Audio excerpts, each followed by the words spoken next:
Hello, everyone. Well, the whole world is in mourning. Everyone is grieving for the loss of the Queen.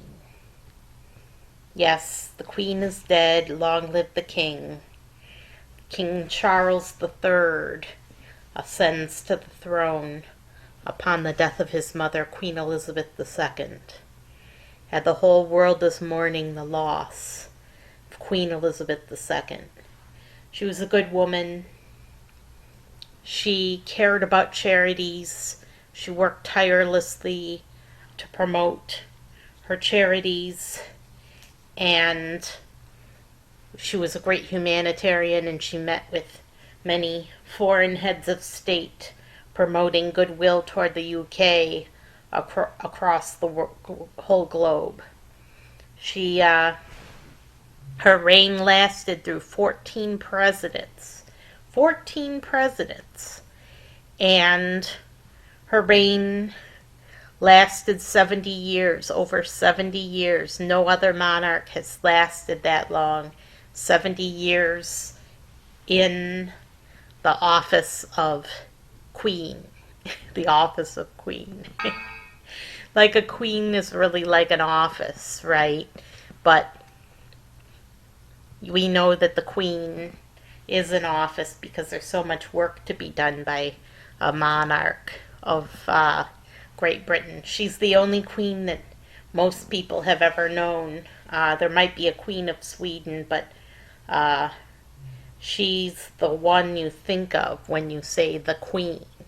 When you say the Queen, you think of Queen Elizabeth II because for most people who are alive today, she's been the only queen they've ever known. And she lived to be 96 years old. Wow. 96. That is so terrific. 96 years old. I don't even think I'm going to live to be 96. Oh my goodness, 96 years old. And her husband, he lived to be 99. Oh my goodness, 99. That is a long time to be alive. And, you know, they were cousins, so maybe they have some good genetics going on there that help them last that long. I don't know. They were cousins, yes. Like some people point out, they were inbred, and but not by too much, not too bad. They got better about he was the wild choice.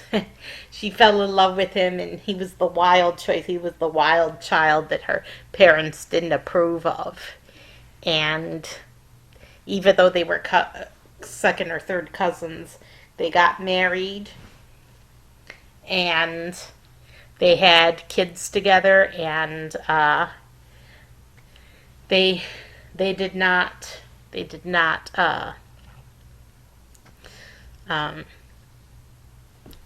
for she was like in her 20s when she heard that her father had died and that she was the queen. And I think her father might have been King George VI. I'm not sure. I'm not certain if he was King George VI or not. But King George VI died, and then Queen Elizabeth II ascended to the throne. Why is she Queen Elizabeth II? Because Queen Elizabeth I was the Elizabethan era. The Elizabethan era, the era of Shakespeare and all those great poets that we know and love from British history. That was the Elizabethan court. And the first Queen Elizabeth she was a hair raiser. She killed some people, but she killed Mary Queen of Scots, the Queen Elizabeth I. But she was a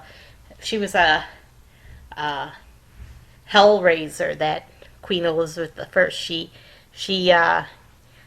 was radical for her time, and radical for her time, and radical new ideas. She liked new ideas, and she liked new entertainment and new sports.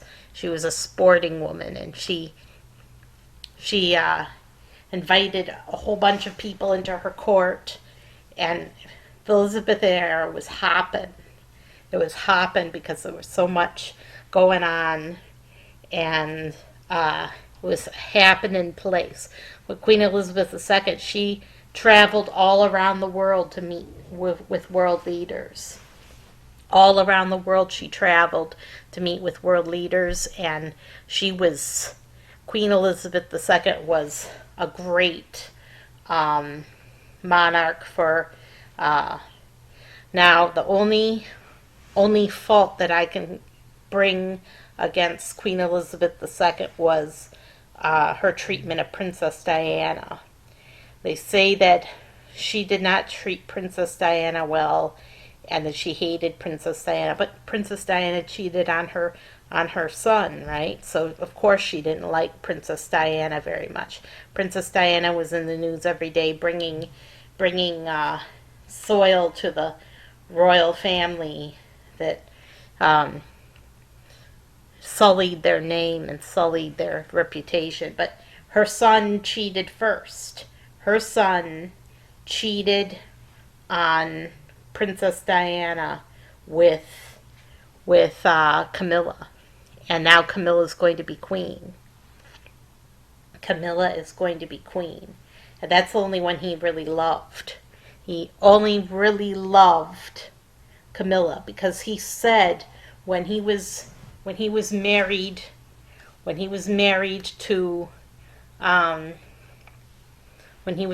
to Princess Diana, when he was about to get married to her, when they were engaged, he said, whatever love is. He didn't even know what love was when he married Princess Diana, so of course he didn't love her. He never loved her. And he found out that he loved Camilla. And so was very sad situation indeed, that he loved Camilla and didn't love Princess Diana. And why didn't he marry Camilla? Because apparently Camilla was a commoner and they didn't approve of her relationship with him. And Camilla had a child with another man, and then of course there was Prince William and Prince Harry that were born to King Charles. He was Prince Charles at the time. And Harry and William, they both mourned the loss of their mother, but William was closer to his father, whereas Harry never quite forgave. Harry never quite forgave his father for the death of his mother, and that's why he chose to leave. He chose to leave the royal family and strike out on his own in America, Prince Harry. And that was because of, undoubtedly, I can see the influence of Diana in his life and his personal choices.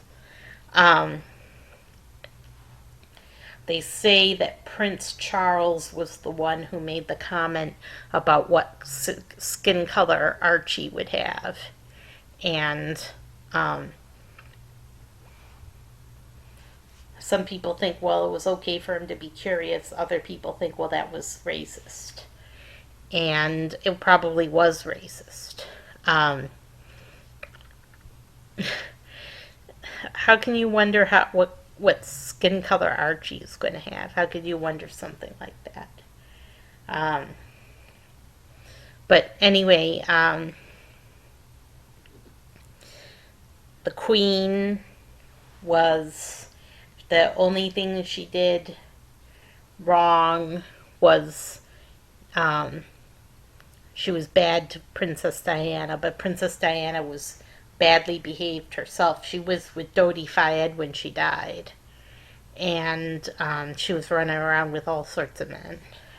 She was actually thinking of marrying Dodi Fayed. They were engaged, and she had to finalize her divorce with Prince Charles first, but she was still just separated from him. And because the royal family didn't want the scandal of a divorce on their hands. And Princess Diana's death seemed quite convenient, didn't it? It was quite convenient for the royal family because they never had to deal with a divorce. Um, but Princess Diana, um, horrible loss, tragic loss. We'll never forget her. We'll never forget Princess Diana. And so the Queen didn't respond right away. She didn't respond right away when Princess Diana died, and the people wanted her to lead them in the mourning for Princess Diana. She had nothing to say about Princess Diana. She was alone with her grandsons, comforting them in the loss of their mother, and she didn't want to be in the public eye. Well, that did not go well. That did not go well, and people turned against the Queen for a while because of that. They blamed her. They blamed her. And I don't know if Camilla is going to be queen or queen consort. I think it's queen consort. I think she's going to be queen consort because King Charles is the main ruler. He doesn't rule, he reigns. He reigns but doesn't rule. That's what they said the other day. They said he reigns but he doesn't rule. And that's because they're a parliamentary government now. And the king plays a minimal role. He's just a figurehead. But beside that, people have been saying awful things. They've been saying, yeah, the royal family is guilty of murder, and they should have to pay restitution, and they should pay restitution to all the people in all of the countries that were affected by the Commonwealth. All the Commonwealth countries, all the people should get restitution from the royal family. The royal family hasn't ruled Britain, okay, in modern times. The Queen Elizabeth II has never ruled. She has never ruled. Her ancestors may have been responsible, but Queen Elizabeth II wasn't. She never ruled. She was just a figurehead. So you can blame the British people and ask for restitution from them. But you can't blame the monarchy because it was their ancestors were involved, but they weren't. They weren't involved. So you can't ask for restitution from them.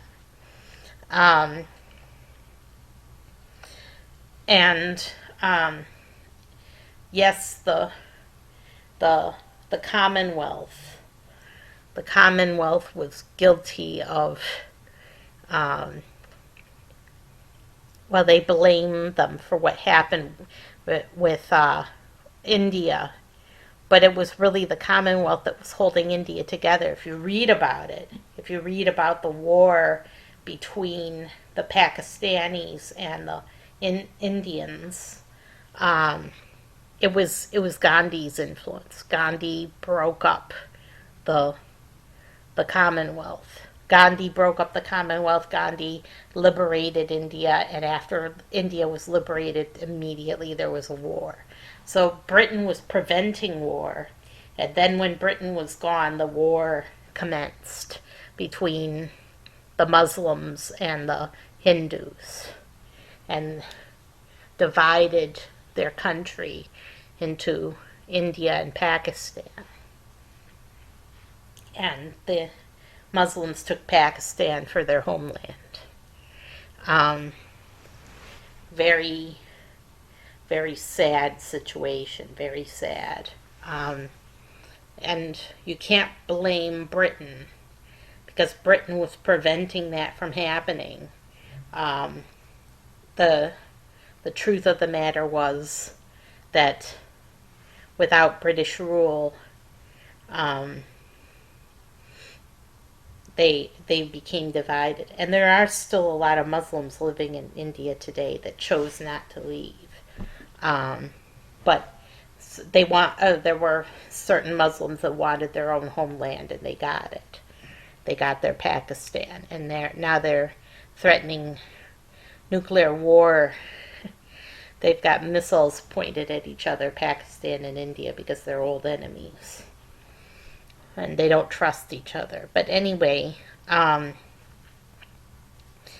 to the Queen. I just wanted to say very briefly, there have been conspiracy theories, and they really are true conspiracy theories about the royal family.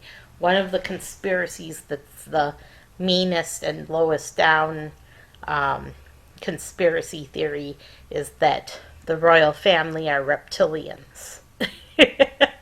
Reptilians. What is a reptilian? Reptilian is like a alien that's a reptile, but they claim that these reptilians are an extinct race of dinosaur that was intelligent, and it was an intelligent dinosaur that went extinct, but then they traveled to another planet, and then they come back and visit in their spaceships. Well, they claim that the royal family are these reptilians, and that they just use a disguise in public, that they use some sort of advanced technology to project an image of a human when they're really reptilians. And it's ridiculous. It's the most ridiculous, silly conspiracy, and I'll tell you who did it. It was David Icke. David Icke is the one you have to thank for this ridiculous, silly conspiracy theory. And it's nonsense. It's total nonsense. Only a person with no brains at all, would believe that the royal family are reptilians. And reptilians. It's so ridiculous. It's so ridiculous to say that the royal family are reptilians. It's the most ridiculous thing I've ever heard, and I sure don't believe it, and neither should you, because it takes absolutely no brains at all to believe that they're reptilians. It's ridiculous. And they claim that that's what the royal bloodline is. It's a bloodline of reptilians. Another conspiracy about the royal family is the satanic bloodline. And this is more, the satanic bloodline thing is more, it's more virile and viral. Virile and viral. It's more robust, let's put it that way. It makes people think this could possibly be true. The satanic bloodline it's not people who are related to Satan. What it is it's a bloodline of Satanists. People who are Satanists, who do ritual abuse of children. They claim that the royal family is in the satanic bloodline, and that the bloodline is all the royals, and that people who are related to the royals are in the satanic bloodline, and that they also abuse children, everyone who's in the satanic bloodline. Well, this is a terrible conspiracy theory, and well, you wonder if it's true because of Prince Andrew. Prince Andrew has been accused of being a child abuser, a child molester. And Prince Andrew may well be a child molester, but he's not. That's not because he's in the satanic bloodline. That's absolutely ludicrous that they say that there's a satanic bloodline. Now, there may be a satanic bloodline, but it's not involved with the royal bloodline. It's something totally separate. I don't believe that the royals have anything to do with a satanic bloodline, and I don't believe that they're Satanists. I don't believe that. They have the Church of England, and they've always been the heads of the Church of England, and they're not Satanists. Now, they claim that the satanic bloodline is related to Presbyterians, which I take objection to. They give the example of a church in Scotland. That this church in Scotland has all sorts of gargoyles, and it's full of gargoyles from front to back, and they claim that that's why they're Satanists, because they have all these gargoyles. Um, Gargoyles are supposed to scare away evil spirits. That was the purpose of having gargoyles, but they always say that this church is on the Rose Line. It's going back to that Da Vinci Code book. That's where they got all this from the Da Vinci Code. But they didn't get the satanic bloodline. It's a vile conspiracy theory trying to smear the royals and their royal bloodline as pedophiliacs, and it's just sad. It's just really sad. So don't believe the conspiracy theories about the royals, but at the same time realize that the royals are human. They're human beings, and there are faulty human beings, and they're not necessarily ordained by God to be the rulers of the land. They're just human beings like you and I, and they're full of faults and quirks, but they're not reptilians, and they're not Satanists. That is false. Now the Queen worked tirelessly her whole life for the cause of good, and she always worked toward the good, and tirelessly promoted the UK and brought in billions of dollars worth of tourist money for people who wanted to see her and wanted to be near the Queen, that from all over the world. And so, and their biggest ally has, ever since the Revolutionary War was over, Britain's biggest ally has been the U.S., because the U.S. was originally a British colony, and we do have ties to them, even though those ties were mired by bloodletting. The tree of liberty was refreshed with blood, and it was awful. It was a war. It was a war with Britain for our independence. But now that we have our independence, Britain hasn't tried to grab us back. But they say that all the presidents have been in this bloodline, the royal bloodline, that they're related to the royals. That could be true. It could be true, but it could be just a coincidence because we were a British colony and there were people living here that were, for several generations related to the Brits. Because once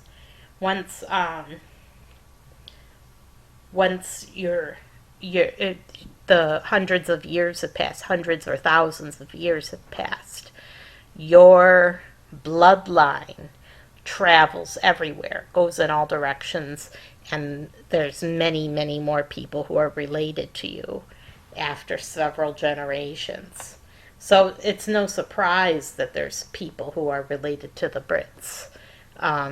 The British people are almost all of them, like maybe 2/3 of them are related to the royal family, just because of the way DNA passes from one generation to the next, that it keeps increasing and increasing.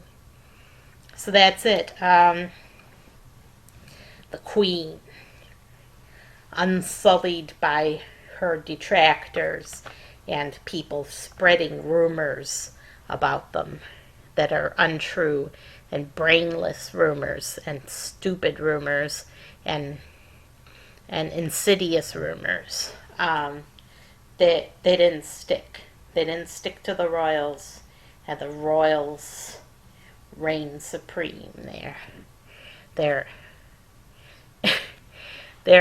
it. They're the The in crowd. Isn't that really what it amounts to? Is the in crowd, the popular ones that are more popular than. Yes, the British royal family has attracted a lot of attention, and yes, there's been lots of tabloids about them. But really, when it comes down to it, the Brits are the British royal family are um, they're just human, just like you and me. They're just ordinary people. So um, we'll all mourn the loss of Queen Elizabeth II, and the mourning will go on long enough that it'll take a while for Charles to be coronated, because um, people need to mourn their queen first, and that's the way it should be. And I'll see you next time.